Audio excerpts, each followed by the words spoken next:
열악한 환경의 번식장에서 100여 마리가 강아지 성병으로 불리는 브루셀라병에 감염된 사실이 확인됐습니다.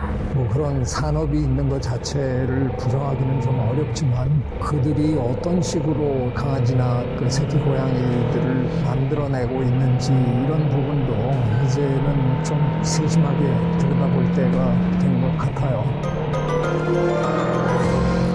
최근에 인천에 그 강아지 성병이 돈다 이런 뉴스가 나왔는데 강아지도 성병을 옮을 수 있는 건가요? 당연하죠. 섹스를 하는 모든 동물에게는 성병이라는 게 다 있는 거죠.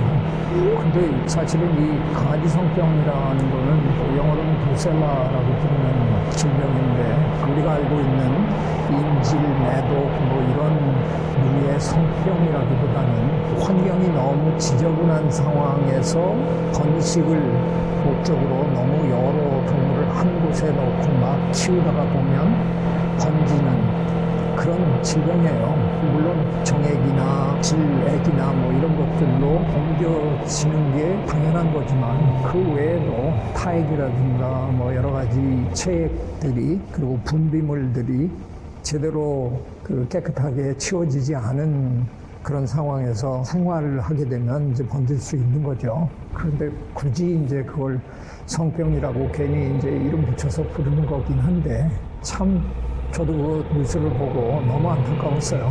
우리가 이제 바야흐로 반려인 1,500만 시대를 맞다 보니까 너무 많은 사람들이 강아지를 키우겠다고 하는 바람에 이 강아지를 공급해야 되는 문제가 생겼잖아요. 가장 바람직한 건 강아지를 잘 키우고 있는 지인을 통해서 그 집에서 새끼가 태어났을 때 분양받아서 키우고 이런 게 우리가 예전에 하던 그거잖아요. 근데 지금은 이게 너무 상업적으로 강아지를 대량 생산해서 하는 일들이 벌어지고 있는 거잖아요.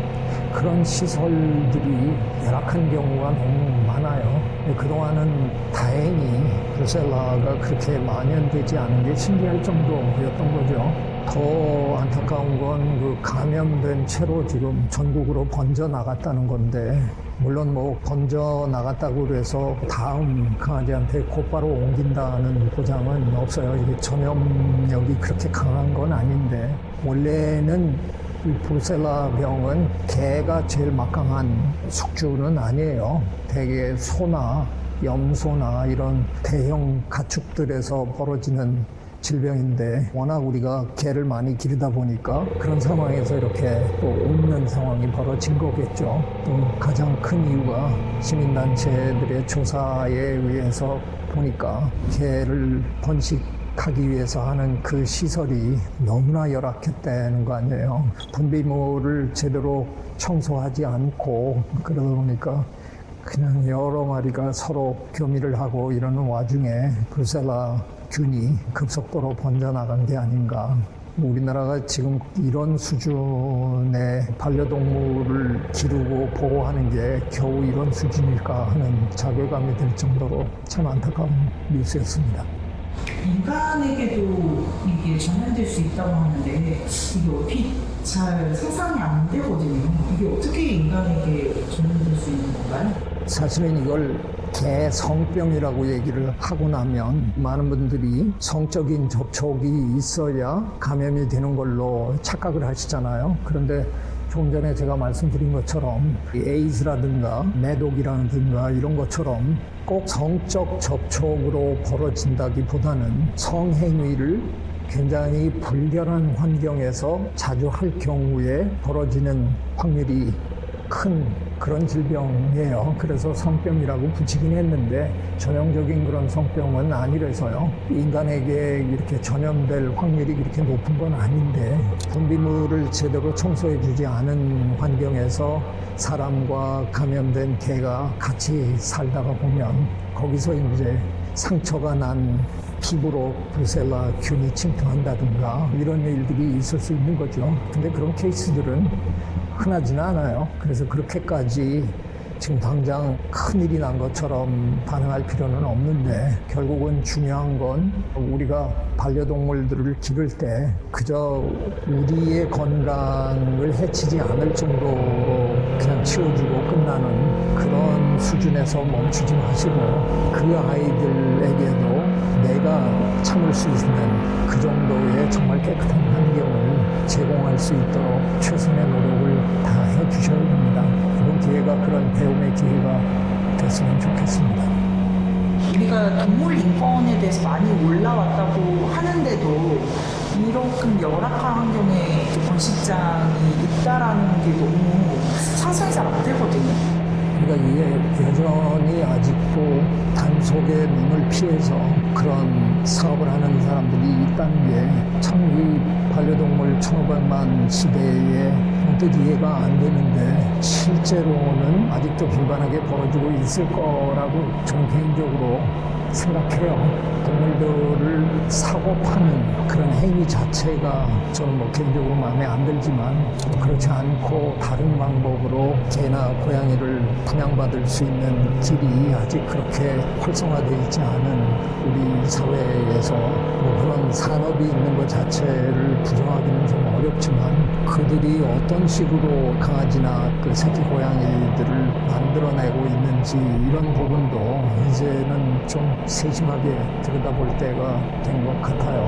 이게 단지 위생 문제로 끝나는 게 아니라 입양한 강아지들이 뭔가 이렇게 예기치 못한 질병들이 이렇게 자꾸 나타나는 경우가 많은 걸 보면 어쩌면 번식 과정에서 지나친 근친교배 같은 게 많이 벌어지고 있는 것 같기도 하고 또는 너무 많은 생산량을 목표로 번식 과정에서 너무 혹사시키는 그런 일들도 지금 아마 비일비재하게 벌어지고 있지 않을까. 그래서 이런 문제를 조금은 정부가 팔걸어 붙이고 좀 세심하게 들여다보는 기회가 됐으면 좋겠다 하는 생각이 듭니다.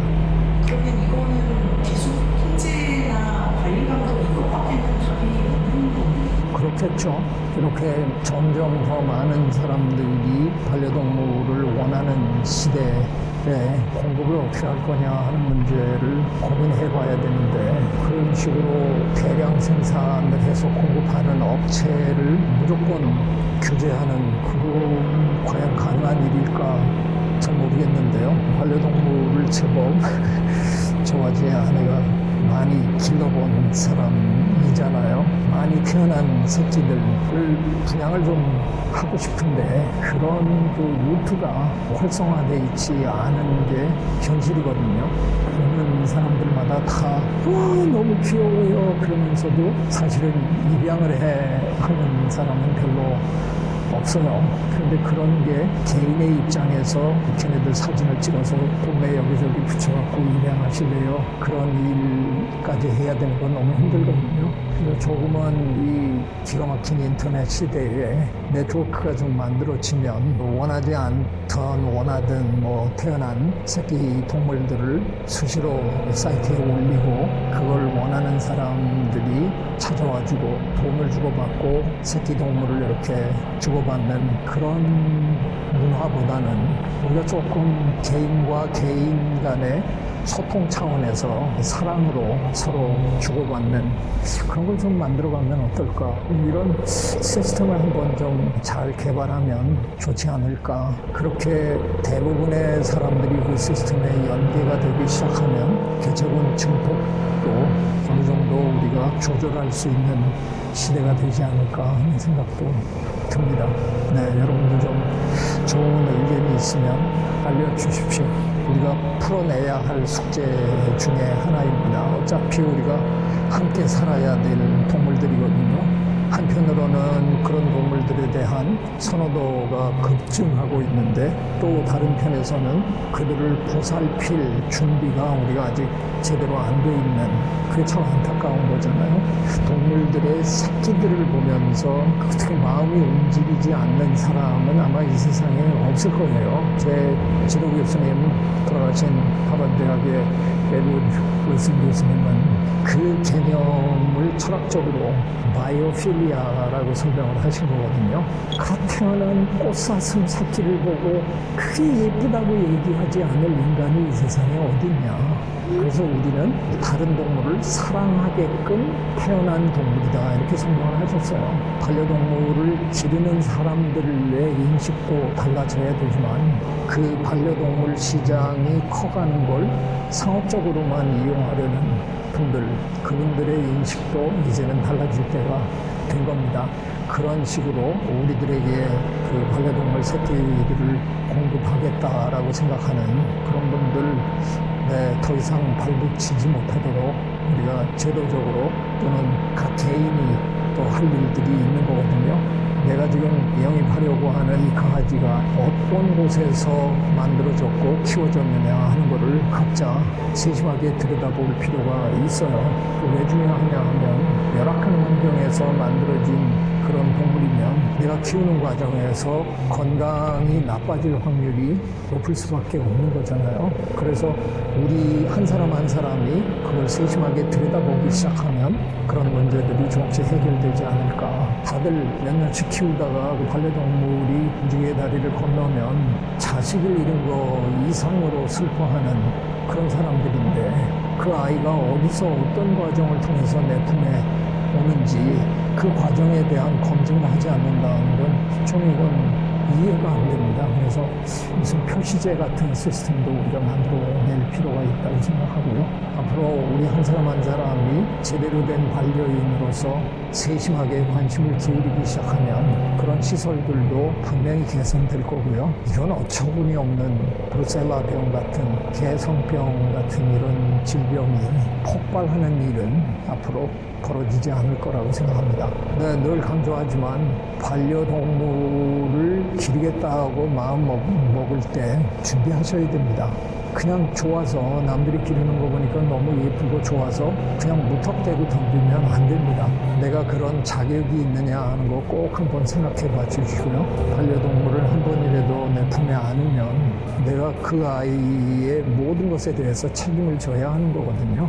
그러면 내가 책임질 그 존재의 어떻게 보면 역사 충분히 알아야 되는 거죠.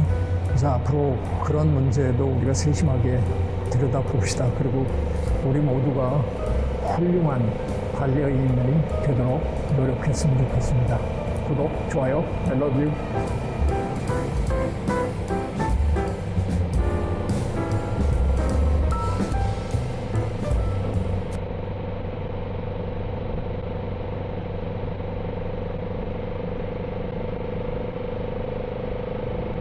오늘 다니는 찐발전소에서 열린 양심 최재천 교수님과의 토크에 와주셔서 감사드립니다. 오늘은 평소보다도 훨씬 더 빠르게 이 토크 스테이지 좌석이 마감된 것으로 알고 있어요. 2025년 왜 우리에게 양심이라는 파도를 던지셨을지 그리고 양심의 진정한 의미는 무엇일지 이야기해보도록 하겠습니다. 교수님 앞으로 모시겠습니다. 이번 책인 양심이라는 화두를 던지셨는데 양심이라는 주제를 정하신 이유가 있을까요? 솔직하게 답변하면 제가 정한 게 아니고요. 네, 우리 제작진이 정해서 이거 할까요? 그래서 뭐 저야 그럴까요? 그러고 이제 한 건데요. 사실은 조금 찔렸어요. 감히 양심이라는 책을 낼 수 있을까? 마치 나는 굉장히 양심적인 것처럼 책을 낸 것 같은 느낌이 들 거 같네요. 저는 이제 책의 서문에 부사 세계를 이렇게 읽었거든요. 네. 차마 어쩌지 못해서 어차피 당할 거면 차라리 그냥 화끈하게 해보자 숨다가 차마 너무 못 참겠다. 내가 양심이 있지 소리나 이미 벌써 상당히 당하고 있더라고요. 제가 알게 모르게. 그래서 그냥 에이씨 한번 해보자. 제가 언제나 어쩌다가 나서게 된 건 그 세 단계를 거쳤더라고요. 예전에 MBC에서 양심냉장고라는 프로그램이 있었다라는 얘기 해주셨는데 지금 여기 계신 분 중에 막 절반은 모르실 수도 있고 보신 분 있으세요? 나는 안다. 손 들면 안 돼요. 손 들면 나이 들었다는 뜻이에요. 어떤 프로그램이냐면 MBC에서 했던 방송이니까 아주 인기 프로그램이었고 찻길 같은 데서 정지선을 잘 지키고 이제 교통신호를 잘 지키고 질서를 잘 안 지키다 보니까 사람들이 몰래 카메라를 설치해 놓고 양심적인 사람 찾아가지고 냉장고를 선물로 주는 프로그램이었습니다. 근데 이해 안 되시죠? 왜냐하면 요즘에 우리 서울 시내에서 정지선 안 지키는 차 거의 못 보시죠?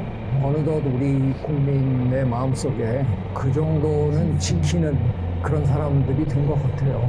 그러면 사회가 좀 양심적이어진 걸까요? 그래서 그거를 이제 양심의 잣대로 만약에 분석을 한다 그러면 그 부분은 양심적이 됐다고 저도 평가할 수 있는데 그 행위 자체만 놓고 좀 얘기하기는 조금 어려워요. 그런데 저는 그거를 오히려 이런 방향으로는 보고 싶어요. 이게 워낙 인기 있는 프로그램이었으니까 TV에서 그런 걸 여러 차례 얘기를 했다는 게 자꾸 우리가 얘기하면 바뀔 수 있다는 걸 보여준 게 아닌가. 근데 그때만 해도 진짜 교수님이 처음 해주신 말씀처럼 양심이라는 말이 되게 흔했었고 하다못해 대표 예능에서 양심적인 사람을 찾고자 하는 프로그램이 유행을 했던 건데 아마 이제 지금 우리가 되게 양심을 찾는 어떤 그런 콘텐츠를 만든다고 하면은 인기를 얻기가 쉽지는 않을 것 같아요. 오히려. 그래서 생각해보면 왜 우리는 그때 양심을 중요시했나. 어떻게 보면 저는 양심이란 과정을 보는 거라고 생각하는데 예전에는 양심적으로 돈을 버는 사람을 좀 칭송하는 경향이 있었던 것 같은데 요즘은 되게 나 코인 대박 났어 그러면 부러워하는 거잖아요. 코인이 뭐 양심적이지 않다는 건 아닙니다. 그러니까 과정에 관심이 별로 없다는 생각을 하는 건데 우리는 언제부터 양심에 대한 관심이 좀 없어졌을까요? 글쎄요, 언제 그렇게 됐는지를 뭐 제가 이렇게 꼭 집어서 얘기할 수는 없을 것 같은데요. 하여간 어느 순간부터는 양심이라는 단어가 사라진 거죠. 그 얘기는 뭐냐? 양심을 굳이 운운할 필요가 없는 사회가 됐다는 거죠. 양심적이지 않아도 사는데 전혀 지장이 없거나 아니면 오히려 양심적이지 않은 게 사는데 훨씬 도움이 되거나 말씀하신 대로 과정은 별로 중요하지 않고 결과적으로 내가 돈을 많이 벌면 나는 갑자기 주변 사람들이 우러러보는 사람이 그냥 되는 그런 이상한 사회가 돼가는 건 아닐까 하는 걱정이 드는 거죠. 교수님께서 양심에 대한 이야기를 하시면서 한강 작가의 소년이 온다의 구절을 인용하시며 써 내려가신 글이 있어요. 제가 한번 읽어보도록 하겠습니다. 세상에서 제일 무서운 게 내 안에 깨끗한 무엇, 바로 양심이다. 대한민국 헌법 제19조는 모든 국민은 양심의 자유를 가진다고 명시한다. 우리 헌법이 참 기가 막히더라고요. 보니까 국민은 양심적으로 살아야 된다라고 헌법에 쓰지 않았고요. 양심의 자유를 지닌다라고 쓴 거예요. 네. 그 얘기는 양심적이지 않아도 된다는 뜻일 수도 있는데 사실 잘 생각해보면 이게 무슨 거예요. 양심적이어도 되고 비양심적이어도 되는 거죠. 들키지만 않으면 되세요. 네, 옆에 있는 사람들이 내가 비양심적으로 살고 있다는 걸 모르기만 하면 그렇게 살살 살아가도 될지도 몰라요. 실제로 아마 우리 주변에 그렇게 성공적으로 살고 있는 사람들 참 많을 거예요. 자유가 있다는 건 내가 어떤 선택을 하느냐가 내 상황을 바꿀 수 있다는 건데 좋게 만들 수도 있겠지만 우리들 대부분은 그놈의 자유가 주어지는 바람에 더 내가 힘들어지는 거예요. 차라리 딱 정해주면 얼마나 좋아요. 이런 상황에서 이렇게 해라 이렇게 정해져 있으면 하루에 뭐 한 10가지를 하는데 5번은 비양심적으로 살아도 까짓거 괜찮다고. 거짓말 네. 정해져 있으면 근데 그걸 정해주지 않으니까 너한테 맡겼다. 저 양심이 네 마음속에 있다. 그러니까 이게 더 무서운 거예요. 세상의 모두를 속일 수 있어요. 우리 주변에는 속이고 사는 사람들 많아요. 제가 보기에. 딱 한 사람 못 속이잖아요. 자기를 못 속이는 거예요. 그것 때문에 계속 불편하다가 어느 날 선으로 그래서 무서운 것 같다. 그렇게 제가 쓴 겁니다. 저도 어쨌든 작은 가게를 운영하는 입장에서 그런 일들이 있었어요. 예를 들면 일회용품을 줄이자. 내가 환경을 소중히 여기는 마음을 SNS에 쓰고 싶어. 그게 나의 양심인데 그러고 나면은 앞으로 내 일상이 되게 불편해질 것 같은 느낌이 있잖아요. 여러분 아시죠? 제가 만약에 뭐 환경 너무 중요하다 이런 글을 썼다고 해보세요. 어느 날 제가 우연히 텀블러를 갖고 오는 걸 까먹어서 저 사람 이렇게 하는 거를 생각하면 용기를 못 내겠는 거예요. 근데 저는 이런 게 누구에게나 있을 거라고 생각을 하거든요. 제작진은 제가 뭘 해도 네, 반드시 챙깁니다. 저희 화면에 한 번이라도 일회용품이 저쪽 코너에라도 요만큼 미쳤다. 그러면 이제 댓글에서 난리가 나는 거죠. 그래서 저는 이거 정말 솔직한 고백을 해보는 건데 양심적이지 않고 난 양심적이지 않아 이런 사람들은 오히려 욕을 안 먹어요. 근데 양심의 목소리를 낸 사람은 계속 검열을 받고 조금 실수를 하면 정말 크게 욕을 먹고 막 매도당해요. 정말 위선자 하면서 양심을 말하면 이상하게 좀 더 검열을 당하는 듯한 느낌? 너가 그렇게 양심 있어? 한번 보겠어. 이런 느낌이 있는 것 같아요. 왜 우리가 그런 사회가 그런 생각을 하게 된 건지, 왜 칭찬하는 분위기가 되지 않고 왜 양심이 있는 사람을 조금 아니 꼽게 보게 된 걸까라는 생각을 하게 됩니다. 그래서 우리가 양심을 자꾸 얘기하다 보면 그런 분위기가 조금 변하지 않을까? 좀 달라지지 않을까? 제가 갑자기 우리 사회를 양심 있는 사회로 만드는 무슨 그런 거대한 캠페인을 할 수 있는 사람은 아니잖아요. 근데 혹시 제가 할 수 있는 일은 양심이란 단어가 부활되게 한번 해볼 수는 없을까? 그겁니다. 교수님께서 여러 가지 한국 사회의 문제점을 위해 목소리를 높여 오셨는데 그럼에도 불구하고 달라지지 않는 사회를 볼 때 허무함을 느끼시지 않나요?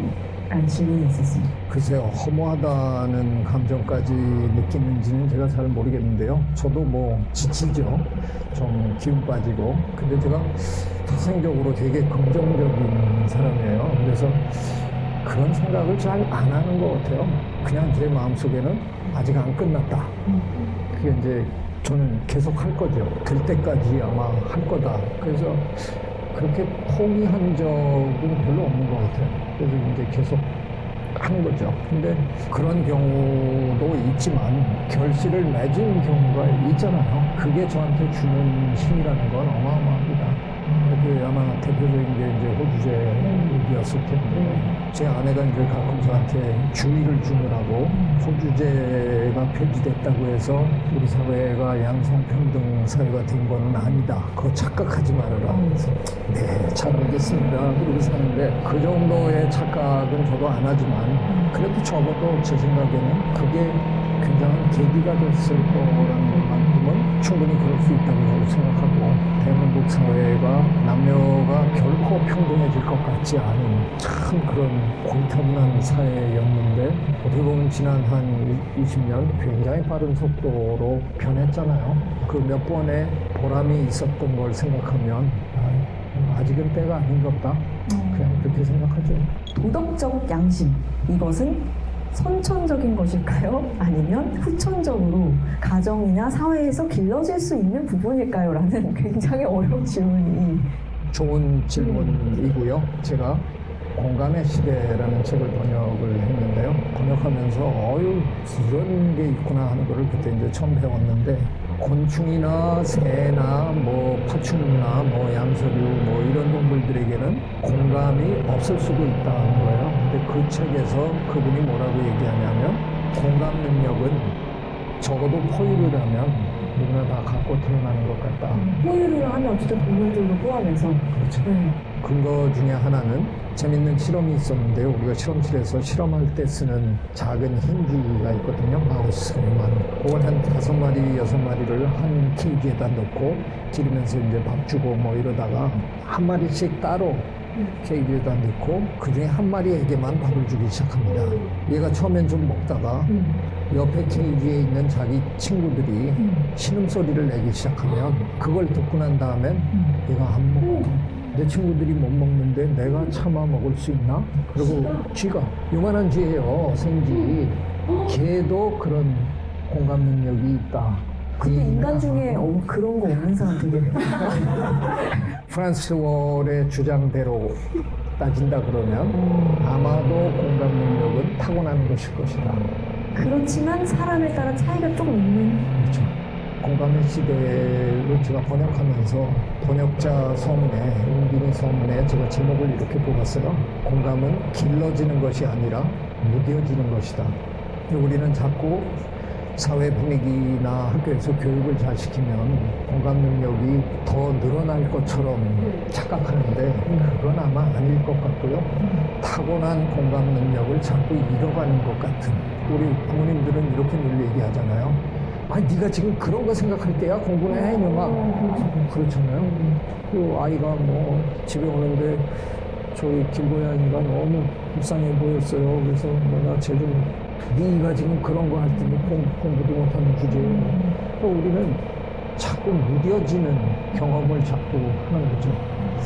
그러나 교수님 말씀에 따르면 어느 정도 공감은, 양심은 다 타고나는 것인데 우리가 그거를 좀 잃어간다고 하셨잖아요. 그러면 학교나 사회나 뭐 하다못해 양심냉장고 프로그램이나 이 양심이라는 책 같은 후천적인 것들이 그러면 어느 정도 양심을 일깨워줄 수 있다고 보시는 거죠? 저는 그랬으면 좋겠어요. 우리 교육도 어느덧 뭐 예전에 학교 다니신 분들은 그래도 예전에는 선생님이 담임 선생님이 어떻게 살아야 되는지 뭐 이런 얘기도 제법 해주셨던 시대가 있는데 요즘엔 학교 선생님들이 그런 얘기 거의 안 하시잖아요. 그런 얘기 하면 학부모한테 이제 또 공격을 받으시잖아요. 그런 시섭지 않은 얘기하지 말고 애들 공부나 제대로 가르치라고. 근데 이게 학교가 점점 그냥 지식을 전달하는 곳으로 바뀌었잖아요. 가정교육은 그럼 살아있느냐? 가정교육도 이제는 거의 실종된 거 아니에요. 부모도 자기 자식에게 도덕적 훈육을 하기 굉장히 어려운 시대가 되어버렸고 부모도 하지 않는 걸 학교 선생님들도 이제 더 이상 손 안 대는 거고요. 적어도 예전에 제가 대학을 다닐 때 우리 교수님들은 공부를 원래 별로 안 시켰어요. 가끔 보면 다들 두시고 자기 두시고 교수님실에서 모르고 계셨는데 수업 중에 기억나는 것들은 대학 4년 동안 이렇게 지금도 기억나는 것들은 수업 중에 교수님이 해주신 어떤 얘기 그런 게 기억에 남거든요. 오름지기 사람이라면 이렇게 살아야 하는 거다. 뭐 그런 얘기를 가끔에다가 이렇게 툭툭 던져주신 게 그게 기억에 남는다고요. 지금 대한민국에서 대학 교수가 그런 짓 하는 분 없어요. 가히 그런 얘기를 대학 교수 주제에 학생들에게 한다고 거기다 대고 뭐 너희들은 이렇게 살면 안 된다.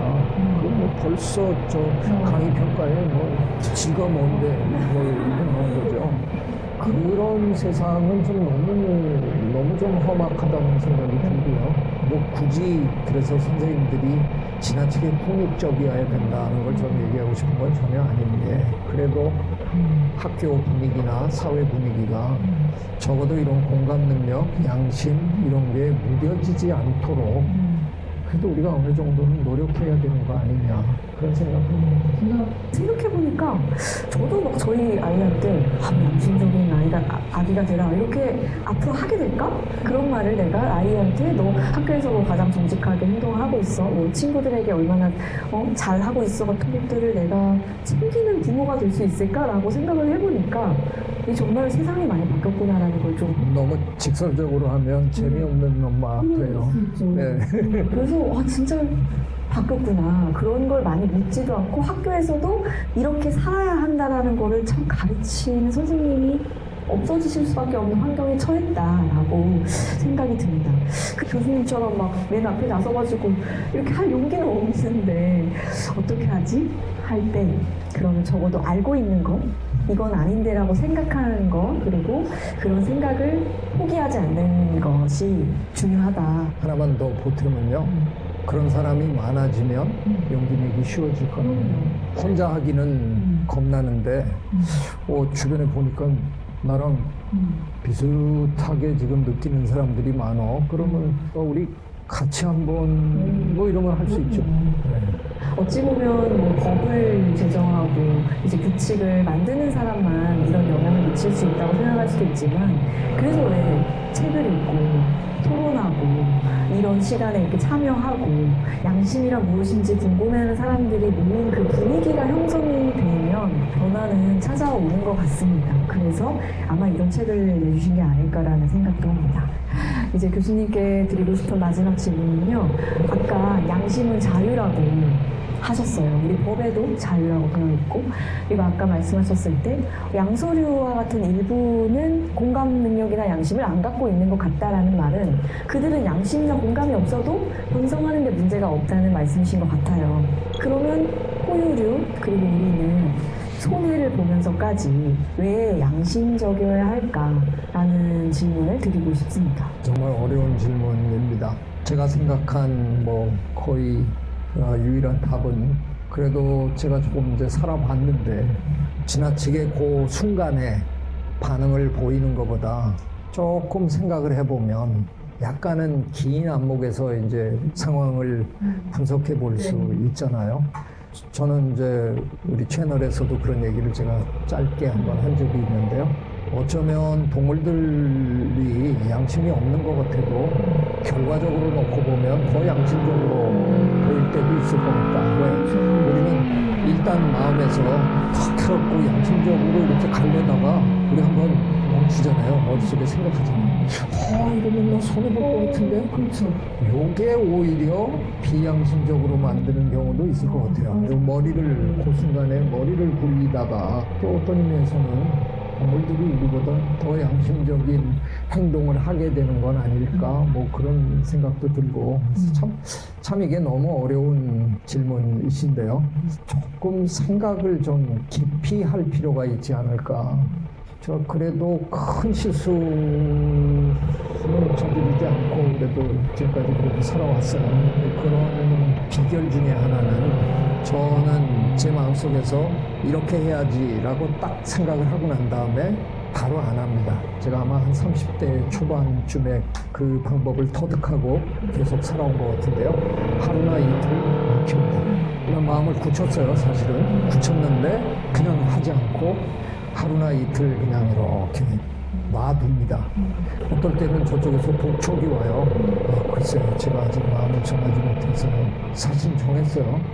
하루 이틀 묵히다 보면 제가 정한 걸 바꾸게 되는 경우가 참 많아요. 왜냐하면 그때는 계산을 탁 해갖고 이렇게 하면 될 것 같아 그랬는데 하루 이틀 묵히다 보면 주변 사람들 눈치도 조금 보게 되고 제 상황도 약간 변하는 걸 제가 느끼고 이거 굳이 내가 이렇게까지 그런 전략이 제가 큰 실수를 안 하게 하는데 많은 도움이 됐어요. 스스로 저는 그렇게 평가합니다. 제가 그냥 생각한 대로 퍽 했으면 이렇게 좌충우돌을 되게 많이 했을 것 같은데 저랑 이렇게 오랫동안 같이 관계 맺음을 해온 분들은 되게 이제 저를 되게 온화한 사람으로 이해하시거든요.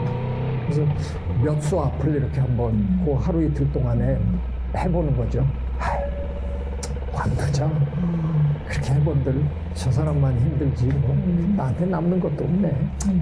그런 식으로 많이 살아왔어요. 그게 양심에도 적용이 되지 않을까? 갑자기 그런 생각이 들었습니다. 정말 마지막에 이 모든 것을 아우르는 그런 말씀을 해주셨다는 생각이 들어요. 인생의 철학 같으면서도 어찌 보면 왜 양심을 지켜야 되지? 나 양심 안 지키면 지금 당장 이익을 볼 수 있고 내 기분대로 살 수 있고 내가 지금 하고 싶은 걸 할 수 있는데 왜 양심 때문에 내가 이렇게 좀 주저해야 되지? 라는 질문에서 좀 드린 말씀이었는데 결국은 내가 조금만 장기적으로 바라보면 나도 실수를 덜하고 상대도 나한테 실수를 덜 할 것이고 모든 사람이 서로에게 민폐를 끼치면서 사는 게 아니라 조금 더 장기적으로 보면은 그게 더 나은 사회겠구나라는 생각으로 말씀해 주신 거라는 생각이 들면서 저도 때로는 방송을 하고 사업하면서 계속 범민하게 되더라고요. 근데 왜 이렇게 양심 지켜야 돼? 아무도 안 보는데 라는 생각을 하면서 매 순간 여러 판단들을 하는데 생각해 보니까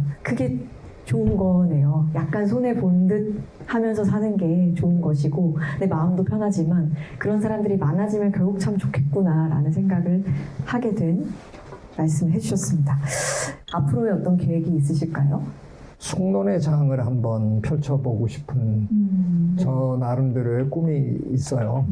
저는 미국에서 대학 교수를 하다가 제가 이제 귀국을 했는데 미국의 대학의 많은 수업이 거의 대부분의 수업이 디스커션을 하거든요. 토론을 하는데 한국에 와서 제가 교수로 살면서 단 한 학기도 제가 토론 수업을 안 한 적이 없습니다. 불행은 한 학기도 재미있어 본 적이 없었다는 겁니다. 토론을 재밌게 하는 학생이 없었던 건가요? 우리나라 대학생들은 토론을 못해요. 할 줄을 몰라요. 그래서 숙론이란 책도 내고 대학 밖에서 한번 재밌는 숙론을 경험해보고 싶어서